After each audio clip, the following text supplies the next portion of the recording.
Ассаламу алейкум кыргыз элим. Бул кайрылуум урматтуу Камчыбек Ташиев Кыдыршевичке болот. Достор, мен бир обидно болгон жеричи. 2021-2022ден бери стройка жүрүп атат. Бирден келип эскертүү болгон эмес да.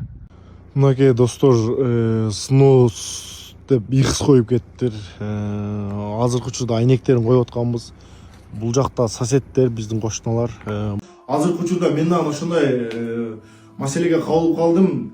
Өзүбүздүн эле жердештер бизге красный зонадан жер сатып койгон экен 2020-жылы. 5 жылдан бери ал жерде мен стройка кылып келем. Өзүм азыркы учурда Москвада мигрант болуп иштейм. 5 жылдан бери стройка жүрүп, быйылкы жылда Кудай кааласа бүтөт деп атканда МЧСтен адамдар келиптир да, бул жер красный зона, стройка кылганга болбойт деп уже бүтөйүн деген тамга запрет басып кеттиктир. Москвада эң процент аз парк бул Белес паркы. Болгону 1%. Белес паркка кошулуп, самозанятый болуп иштесеңиз болот. Таксиге керектүү бүт документтерге жардам берет. Хисарт жана башка документтер. Азыркы учурда Белес парк электронный путеводительдерди берип жатат. Бардыгы официалдуу. Коркпостон алсаңыздар болот, юристтер менен чогуу иштешип жатат. Андыктан барыңыздар, Белес паркка кошулуп иштесеңиздер болот. Эң ишеничтүү жана проценти болгону 1%. Ассаламу алейкум достор, кандай саламатсыздарбы? Барыңыздар көргөн, барыңыздар билип таныган спорт чебери Марсель Нурланбек уулу досубуз интернетке кайрылуу болуп чыкты. Анын айтымында ошол эки адаш өтө заңыратып, сонун кылып, мээнет кылып үй салган да, өзүнүн ошол жашап аткан жагына. Анан келип сностап кеттир да. Бул жерде Марсель айтат, мага өтө обидно болуп атат дейт да. Любой адамга обидно болсо керек. Ушул үйдү куруп атам. Канча жолу, 3 жолу операция болдум. Ошол мушташып, ал жактан иштеп, бул жактан иштеп, мээнет кылганда болгон акчасын ушул үйүнө тигип, бүт тургузган. Мында көрсөңүздөр уже заңыратып салган да. Ал үйгө көп акча кеткен да. Ошол айтып атат эми. Мага бир эле обидно болгон жери фундамент курганда, фундаментин уже баштап столдар салганда келип бирөөз эскертип койгон эмес экен. Курба бул жерге туура эмес деп. Азыр эми үйүмдү бүтүрүп, бүт уже даяр болуп калганда снос деп жазып кетти деп интернетке кайрылды. Азыр толдук өзүнүн сүйлөгөн видеолорун коюп коем. Видео менен бөлүшүп коюңуздар туугандар.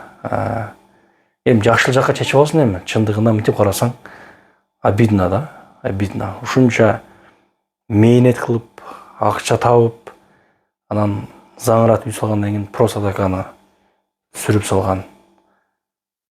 Кандай деген бул жерде мээнет бар.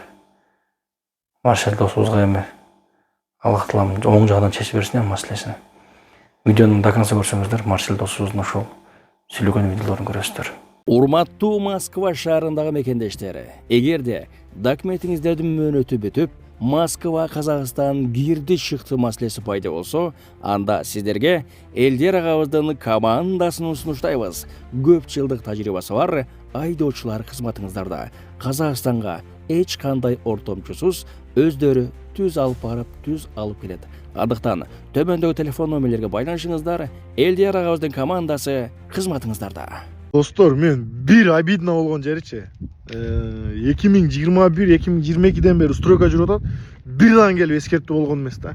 Снос, красный зона десе, мен стройканы токтотуп коймокмун да. Мээнетим текке кетти да, просто жүрөк ачышкан жер ошол жер болду. Красный зона десе уже мен сразу на место фундамент куюп аткан жерде токтотуп туруп айтат элем да, ошо болбойт экен. Сыртына ремонт келгенде уже снос деп келген, уже кичине ушул жери обидно болду да.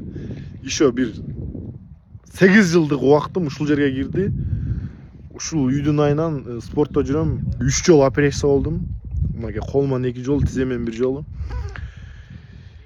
Эми не кылабыз? Мага сабыр берсин, чыдаш керек. Бул нерседен өтөт кетет. Главный сабыр дейт го. Мынакей достор, снос деп X коюп кеттир. Азыркы учурда айнектерин коюп атканбыз. Бул жакта соседтер, биздин кошуналар. Бул жак жаңыча эле.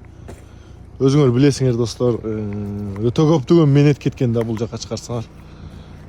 Бул жакта кудук, онол жерге туалет курулган. Короче, өтө көптөгөн мээнет кеткен достор.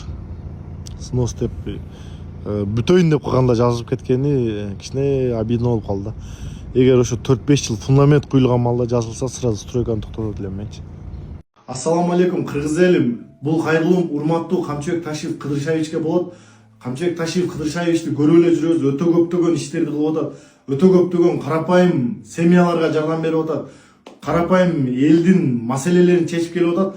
Азыркы учурда мен дагы ошондой маселеге кабылып калдым. Өзүбүздүн эле жердештер бизге красный зонадан жер сатып койгон экен 2020 жылы. 5 жылдан бери ал жерде мен стройка кылып келем. Өзүм азыркы учурда Москвада мигрант болуп иштейм. 5 жылдан бери стройка жүрүп, быйылкы жылда Кудай кааласа бүтөт деп атканда МЧСтен адамдар келиптир да, бул жер красный зона стройка кылганга болбойт деп ошо бүтөйүн деген тамга запрет басып кеттиктир. Ошол себептен Камчыбек Ташиев Кыдыршаев сизден суранам ушул маселени чечип беришиңизди. Сизден суранам, өзүм Жалал Абад областынын Базар Коргон районунан болом. Базар Коргондо туулуп өскөм. Карапайым семьядан чыккан баламын, өзүм профессиональный спортсменмин. Азыркы учурда Москвада турам. Профессиональный спортто жүрүп, колумду сындырып алгам. Ошол себептен азыркы учурда көп нерсе кыла албайм. Урматтуу кыргыз элим, өзүңөр билесиңер, мен канчадан почти 16 жаштан баштап интернетте жүрөм. Өзүңөр көрүп келесиңер, мен кандай жашоодон чыккам, кандай семьядан чыккам, кандай болуп Москвага келип кыйналып иштегем. Өтө көптөгөн менетим кеткен. Ал жерде бир гана эмес, менин жанымда да соседтериме, кошуналарыма алдап сатып коюптур. Бир эле адам менин кошуналарыма саткан экен, ошентип алдап. Ошол себептен ушул видеону бөлүшө кеткиле. Камчыбек Ташиев Кыдыршаевичке жетсин ушул видео. Болушунча колдон келишинче видеону бөлүшүп кеткиле достор.